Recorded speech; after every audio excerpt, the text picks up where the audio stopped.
Hey, my name is Ryan with Yushu. Thank you so much for watching. Today I'll be comparing 3 different Moc-Toes in my collection, and I'm telling you why each one of these is one of the most comfortable pairs of boots I own, but they all do it using a different method. Thank you so much for watching this video. Please enjoy.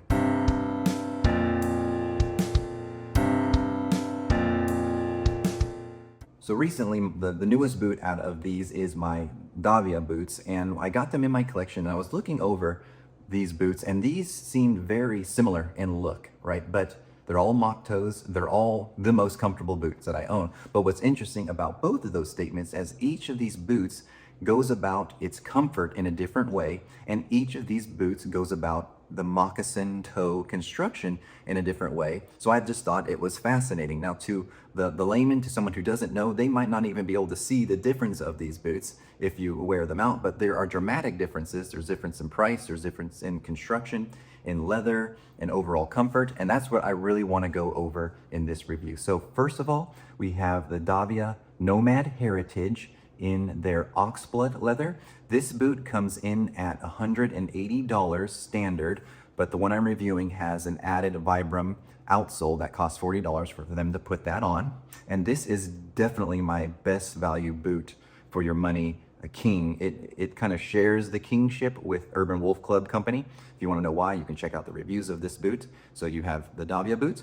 Then you have one of my favorites. This is the Alden Indie 403, the famous Alden Indie 403 with brown chrome excel leather. One of my favorite boots because of how comfortable it is, and I have owned 3 pairs of Alden Indies. I just love them, and I'll get into that. I know that Rose Anvil, or Weston from Rose Anvil, has trashed the Indie boot, and I'm totally okay with that. I still think it's worth the money. I'm weird, that's just me. And then we have my Russell Moccasin Backcountry in their walnut timberjack leather, and this boot I think I professed as my most comfortable boot ever. So these right now in the collection that I have reviewed on YouTube in March of 2025, these are my most comfortable boots. And when I'm talking about, I have several pairs of Aldens. The True Balance boot is what I'm talking about here, but I'm just using this because the color looks nice. And the Davia boots, I've had 3 pairs of these, but again, we're just going for a nice color comparison. What makes these so comfortable? Well, it's different, and that's what I want to talk about first, and then I'll talk about how they're constructed in a moment. So first of all, I'm going to use a comparison. So I used to be in furniture design. I used to own a furniture company where I built furniture as a carpenter, and then I got into product development in furniture and flat pack stuff and all that stuff. So that's what I'm going to use for this comparison. First thing I want to talk about is the Davia boots. So the Davia boots gets the comfort from the foam, the squishiness. Yes, it still is a Goodyear welted boot with a veg tan leather insole and a veg tan leather midsole, but with this boot you get a squishy topper, a foam topper on there, and you get this foam wedge sole that makes it incredibly comfortable right off the bat. And this leather is also it's super thick, but it is really flexible, so it makes it kind of comfortable off the bat. If I'm going to compare that to a piece of furniture, and what this category would be, is that this boot is like your lazy boy armchair. Right. And I'm not talking about the look. Some of you guys will hate the look of a lazy boy armchair, but will like the looks of the other chairs that I feature. I'm just talking about how it gets its comfort. How it gets its comfort is through synthetic materials being really squishy.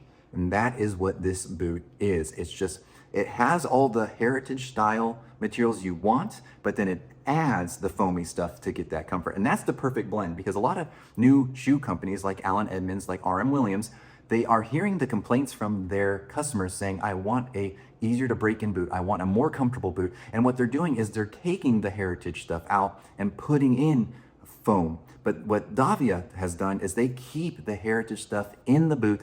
They just add the foam to it. So that's the perfect blend of getting something that's going to last for a long time and still be comfortable. And then you can remove that outsole. You can re-sole the sole, and it will last a whole nother several years because it's built on a great foundation. So that is the Davia boot.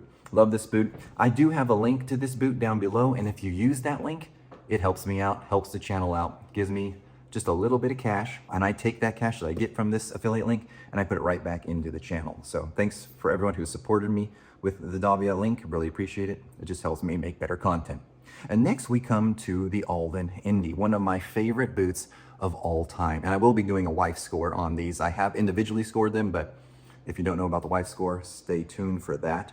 The Alden Indie boot is just unbelievably timeless and classic. And I know it's got fiberboard and all this stuff, but how I feel you get the comfort from the Alden Indie boot, it's going to come in the shape of the boot, the actual last shape, and how this heel counter extends into the waist of your foot and it supports it and it gives you arch support there. What I would compare the Alden Indie to is this famous chair, which I'm forgetting the name of now.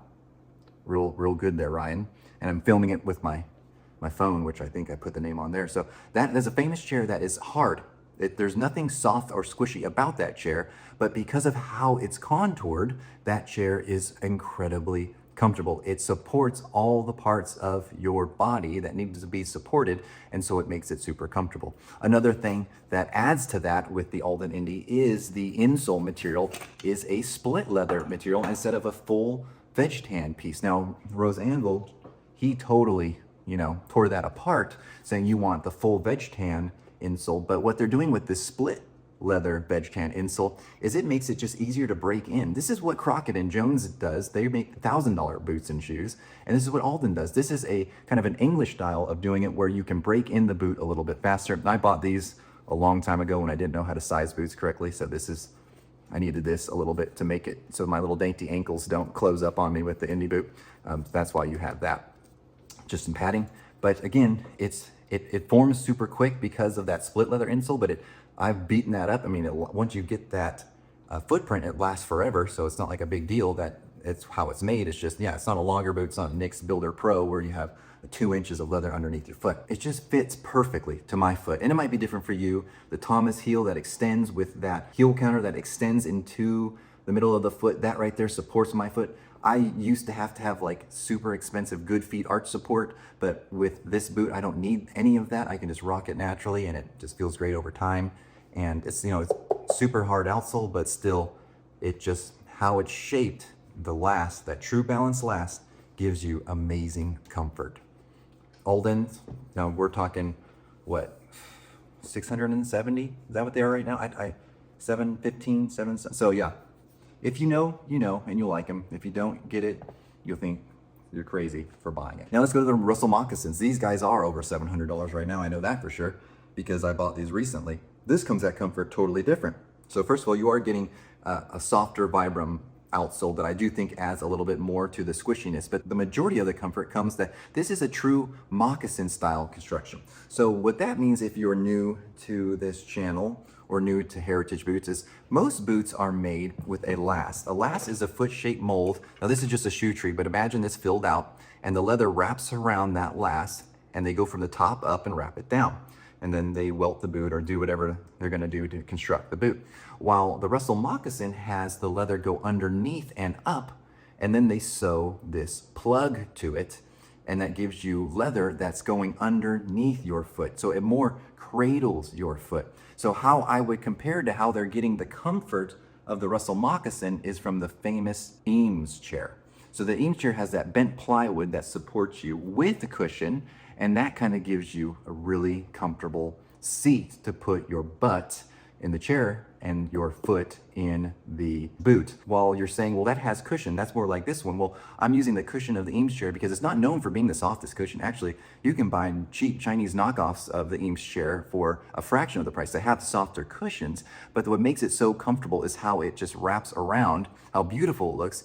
And with this one, it's how soft and supple the leather is that's going underneath your foot. So that is where you're getting all the comfort of this boot, is having that supple leather that comes from underneath your foot. Now, Russell Moccasins has different styles. They have double vamp, they have triple vamp construction. This is a double vamp constructed boot. So that means there's a hidden inner vamp in this boot for waterproof reasons. We're not going too deep into the woods with that. That's not this video. But what you get with all of their boots and shoes is that true moccasin style where the boot leather surrounds your foot and it gives you that nice cradle, and it is just unbelievably comfortable. Best hiking boot by far, in my opinion. Hike heritage is what I say. So that's the difference with how these are built and how you're getting that comfort. Now let's talk a little bit, because what's really interesting to me is they're all Moc-Toe boots, but they're all built a little differently. So I just want to talk about that really quick and kind of go over the highlights to that. So with the Davia boots, before they last this boot over from the top down like we just talked about, they pinch the leather and then they stitch it. So that gives you a raised Moc-Toe, right? So now you have this raised Moc-Toe, and so when they last the boot, it's the defined area of the boot helps make it be a little bit more rigid. This is probably the most common way companies are doing Mocktoes now. With the famous Red Wing Moc-Toe, they have two pieces of leather here, but they're just sewn at the edge, and then it's still lasted from the top down. But this way, this pinched way, I think is probably the most common way boot companies are making the Moc-Toe. It looks really handsome, it looks really good, but it's not like a true moccasin toe. It's just a pinched toe. And what this is really good for, if you really need better water resistance, you're not gonna have that seam on the top, and then it's gonna look really cool. The Alden Indies is almost just like an easier form of this. Instead of pinching it, they just sew the line. That's it. It's just a sewn line. There is nothing there. This boot could just be a normal plain toe boot, but because they sew that line, it gives it that look, and that's what it's become famous for. And I love that too. I think it's just gorgeous. I love indie boots and how you have the sew line here along with the white stitching on the thread. It's just top down is just like the prettiest boot. This is just such a good boot. I love this boot. I know there's a lot of hate online about this boot, but if I wasn't doing YouTube videos, I probably would just have 20 pairs of Alden Indies. If I was really honest with you, I just love them. And then of course, you know, this is different. The Russell Moccasin is that true Moc-Toe construction. So this is a seam that's holding two pieces of leather together. This seam is extremely important. Oh, so sorry. What this one is really good for is being more dressy. That's it. There's no benefits to it but how it looks. Now back to the Russell Moccasin. So yeah, so here this is actually sewing two pieces of leather together. This is that's the only way they can make that true moccasin style. So this is just a byproduct of having that bamp come from below. And then they have their own special thing where they roll that upper leather, the plug leather, over the top of this, and then they stitch that together because it makes it more waterproof. But this is just necessary because of how this boot is made, how it is constructed. So this is going to be great for waterproof. This is going to be great for comfort. This is going to be great looking. It's just overall just super, super good. Just a true Moc-Toe construction. And that is that. So there you go. There's your comparison. You've got, you know, boots that are in the 700s, and you have a boot that's in the $180 range. I love them all, and they bring different things to the table, and you can get any of these and you'd be super happy with. And any of these that I wear, I can wear them all day and feel super comfortable. If I'm doing something dressier, of course, Aldens. If I'm doing more hikey work, I'm doing this. And if I'm going to be on concrete all day and I need more squish, I'll do the Davia boots. But thank you so much for watching this video. Please let me know if you have any questions, and I will see you on the next one.